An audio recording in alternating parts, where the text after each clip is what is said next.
Hello दोस्तों, Manish strategy एक बार फिर। जैसा कि मैंने आपको पिछले वीडियो में कहा था कि आज का हमारा टॉपिक रहेगा फाइनल अकाउंट। पर फाइनल अकाउंट के वीडियो को मैंने 3 हिस्सों में बांटा है।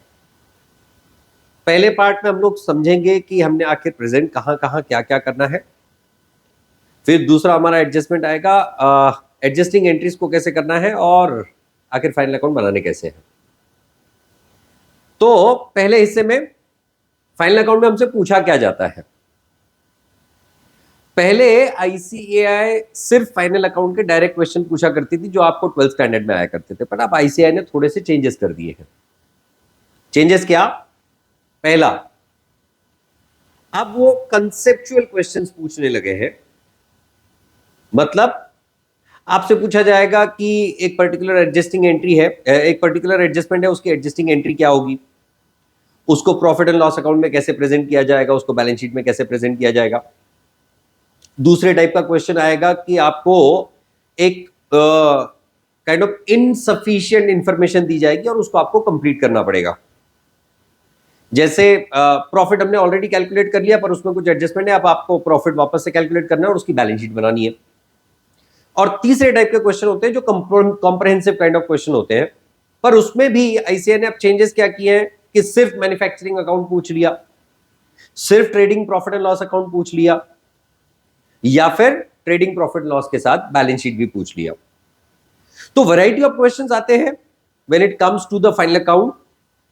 5 मार्क से लेके 20 मार्क तक के क्वेश्चंस आ सकते हैं, तो आपकी तैयारी उसी तरह से होनी चाहिए। अब आपके मैन्युफैक्चरिंग अकाउंट में क्या आइटम्स आएंगे? मैन्युफैक्चरिंग अकाउंट में सिर्फ और सिर्फ मैन्युफैक्चरिंग से रिलेटेड एक्सपेंसेस आएंगे।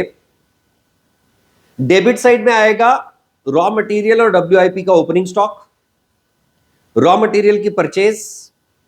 रॉ मटेरियल डायरेक्ट मटेरियल भी हो सकता है, रॉ मटेरियल इनडायरेक्ट मटेरियल भी हो सकता है।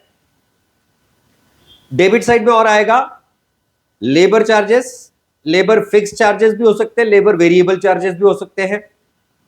मैन्युफैक्चरिंग ओवरहेड्स, याद रखिए प्लांट एंड मशीनरी से रिलेटेड जो डिप्रिसिएशन है वो मैन्युफैक्चरिंग अकाउंट को डेबिट होगा।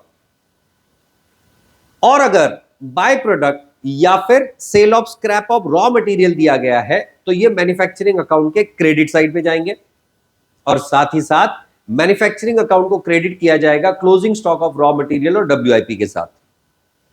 मैन्युफैक्चरिंग अकाउंट की balancing figure cost of production जो ट्रांसफर की जाती है ट्रेडिंग अकाउंट में। अब trading account, profit and loss account में क्या इंक्लूड करना है अगले वीडियो में।